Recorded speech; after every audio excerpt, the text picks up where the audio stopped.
vampirifies.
Welcome to part 2 of Vampirology.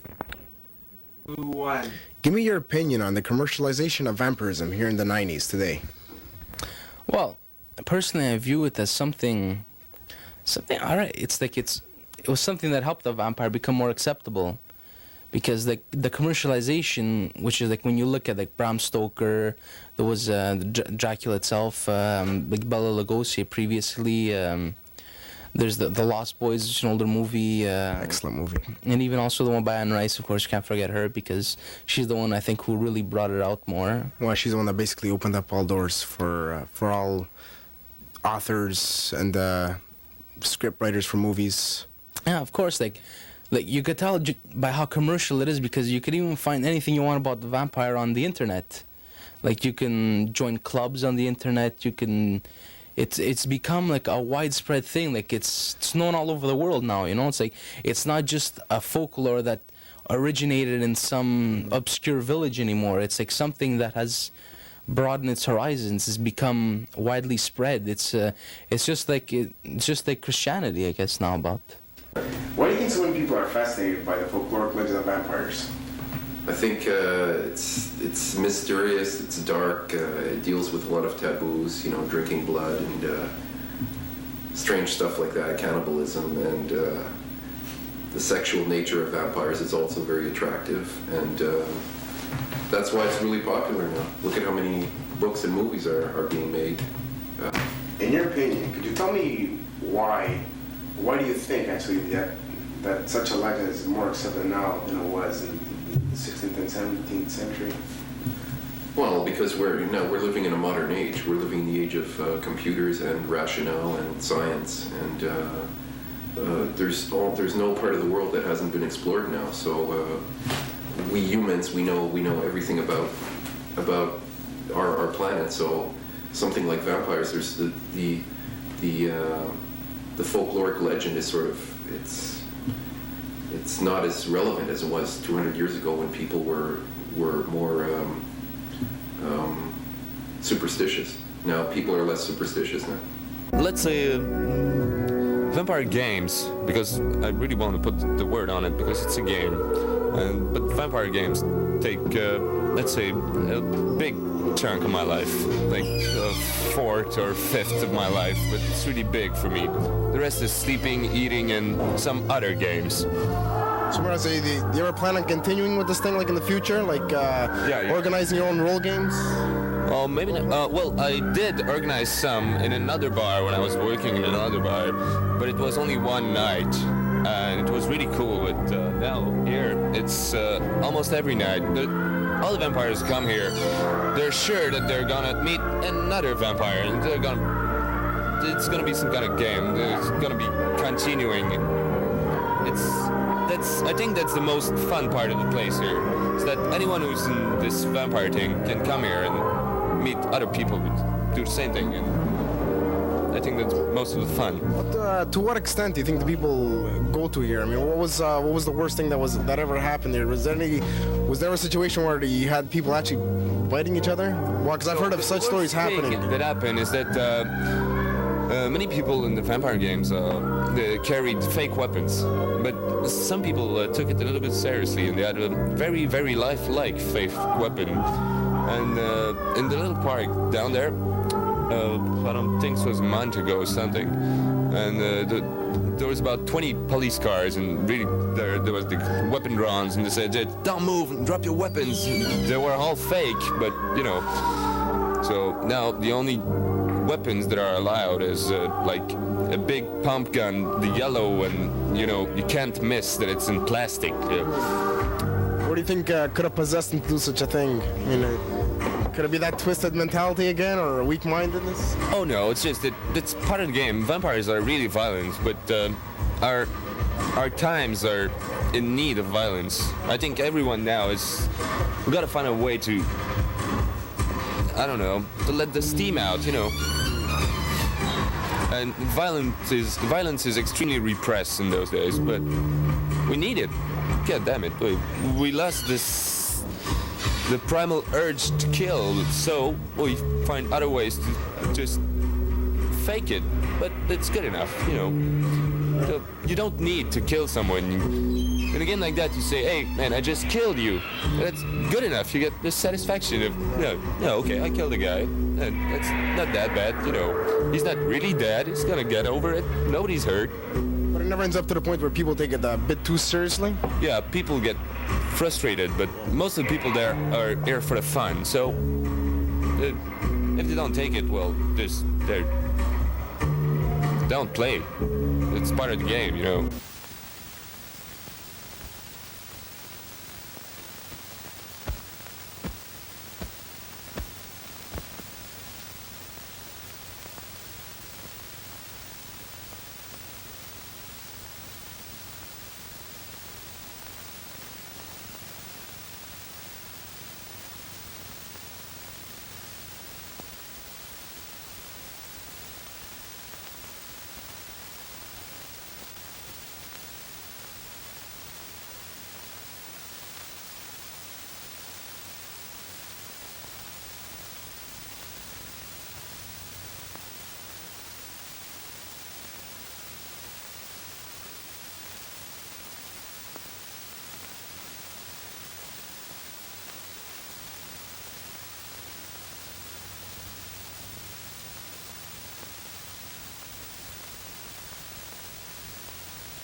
By the way,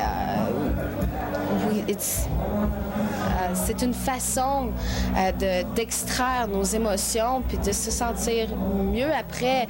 Tout, comme Sylvain disait, c'est sentir toutes les émotions puis peut-être dire, hey, maybe I can make a difference. You know, I'm a vampire, okay? So maybe I can change the world because, you know, I'm a human, okay? I'm ordinary, I have a boring life. So for tonight, I will be a vampire, I will be great, I will be powerful, I will not be a pound. Things just for that, you know? Nobody can touch me, nobody can hurt me. And would you be able to give me your opinion on well, you see, many years ago, this thing was feared. And why do you think such a legend evolved? And now it's like everybody wants to become this legend, wants to become a part of it.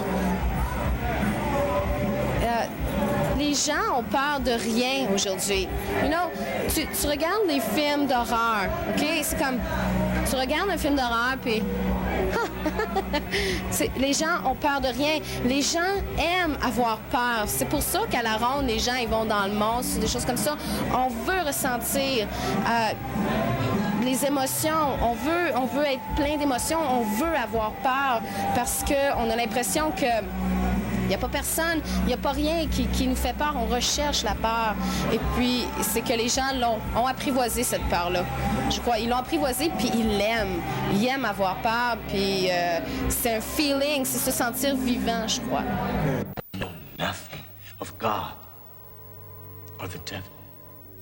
I have never seen a vision nor learned a secret that would damn or save my soul. And as far as I know, after 400 years, I am the oldest living vampire in the world. And it's as I always feared.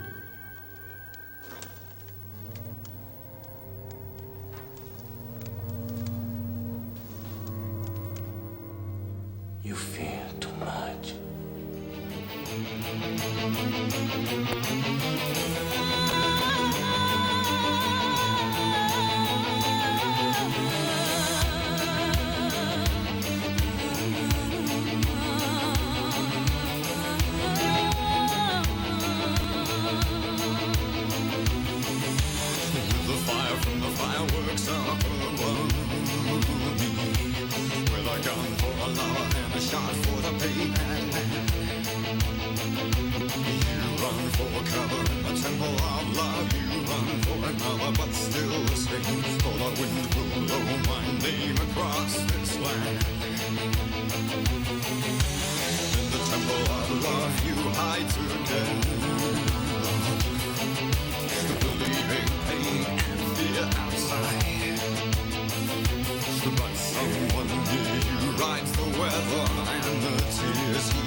Among all the vampire books that were written in this past century, Anne Rice's Chronicles seem to be the most popular ones. You, however, have read many that are not as commercial. You want to explain a little bit about those books? Well, I've chosen 4 to show to the audience that I think are really exceptional vampire books that the average person wouldn't probably know about unless they went to a store where they had some knowledgeable people, which is unlikely. But anyways, here's one. It's called Children of the Night. And this is a really interesting one because in this one, Dracula is still alive. And he's about, 600-700 years old. But he's sick. He's dying of an illness. And what's funny, what's not funny about this book is that the author is sort of making an analogy to like AIDS. Because he has Dracula has a blood disease, and all the vampires have this common blood disease, and the only way they can exist is by drinking blood, drinking healthy blood. So it's sort of, as I said, the author's sort of making an analogy to AIDS in this day and age, and it takes place now too, which is kind of strange. You know? So when year exactly did this book? At 1992, yeah, just when like. Well, as we know, AIDS is sort of like, it's hitting hard now. We haven't even seen the peak yet, but it's like definitely, it's making a statement about AIDS. Overall, very good story, very interesting, and all the way through it, you have Dracula talking about his days when he was fighting the Turks in the 1400s, so that's really interesting. It's like a diary, all the way through as like the private diary of Dracula. So, very interesting story. So for someone who's not a vampire fan and would approach such a book, they wouldn't, I guess they wouldn't think of it as a vampire book. No, you'd have to be a vampire fan to enjoy this book, definitely. Yeah. There's a lot of blood and guts. Right. More blood than guts. Huh? The next one? Another one that I've read is by this author, woman author named Nancy Collins. This is the first in a series of 3 or 4 books that are all to do with vampires. This one, the vampire comes in the form of a young prostitute woman who was turned into a vampire by her pimp.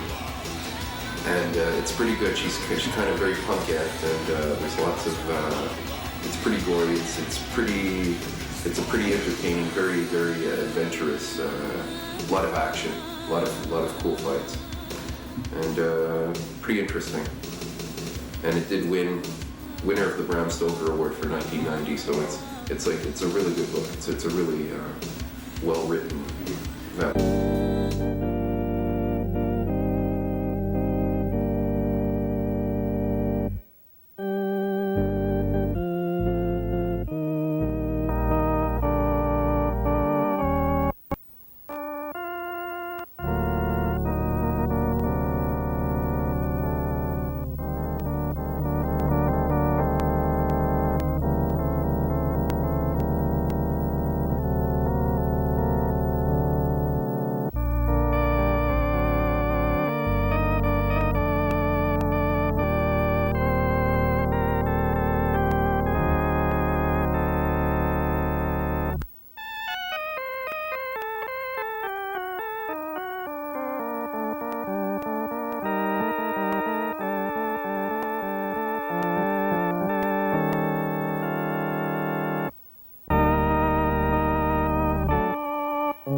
vampire fans out there, is there any advice you'd like to give to them or anything you'd like to say? Yeah, sure. Like, read books, read about it, go see movies about it. As long as you don't, like as I mentioned before, don't take it to certain points that, like, you've become one, not become one itself, but like you've taken it to certain borders and barriers that you shouldn't cross. And that's about it. Like, 'cause a vampire is a pretty cool thing to know about. You know, it's like I think it's part of basically one of the main topics of society today. It's really something to enjoy, as long as you don't. It's like anything else. Take it in moderation. Okay, great. Thanks a lot for coming on the show. No problem. It's my pleasure. It's a pleasure. If there's one thing you could say, one message you'd like to deliver to all the vampire fans out there, what could it be?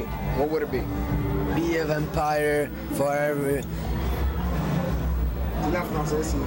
Forever. For eternity. Anything you'd like to say? Okay, but don't be shy, you know. Don't be shy. If you want to be a vampire for one night, I don't know, to try to contact us, or maybe just go to a role-playing stores and buy a Man's Eye Theater. You know, it's very funny. It's very interesting because you can pull off, you know, all your emotions, and you can live something very, very special. No, OK. Peut-être que ça va paraître bizarre à dire, mais ça a changé nos vies. C'est le role-playing, c'est comme une drogue pour nous.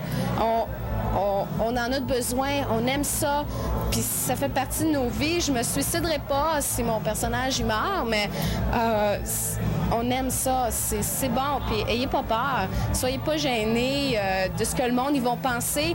Anyway, le monde il pense tout le temps, ils vont tout le temps être contre nous autres, ils vont dire ils sont bizarres, ils se prennent pour des vampires, mais il faut pas avoir peur de ça. Il faut pas avoir peur de ça, je trouve. So you basically heard it here. Don't fear the stuff, like they say. It's cool. All right, so I'd like to thank you guys for stopping by. All right, it's been a pleasure. All right. I dream on it. Yeah, I'd like that to Yeah, exist. we all do. Me too. Yeah. I'd love for it to exist, but we gotta face reality that it doesn't, you know? Well, just go on. Anyway, they've got the eternity and they're not about to die. And I don't think that the legends and lores about vampires are gonna die soon, because it's been a very, very long time. Well, you gotta think that some legends never die. Yeah, I don't think it's like God, you know. People won't stop talking about God. They found new names, maybe, but the name vampire has been here for a very long time, centuries, yeah. But to me, it seems that like vampirism just seems to be evolving as time goes by. Don't you think the same? Well, maybe it's just the fashion likes vampirism now, because it fits with the fashion, how it's coming those days. But even if it fades away, there's still gonna be a whole bunch of people still clinging to it really hard, I think. To all the vampire fans out there, is there any message or advice you'd like to give to them? Yeah, have fun, enjoy it. It's it's really fun, but keep in mind that it's only a fantasy, and not to get too carried away and start hurting other people or yourself. Great. Thank you, Mike, for stopping by. All right. Remember, take it in moderation. Remember, it's just for fun. Back to you.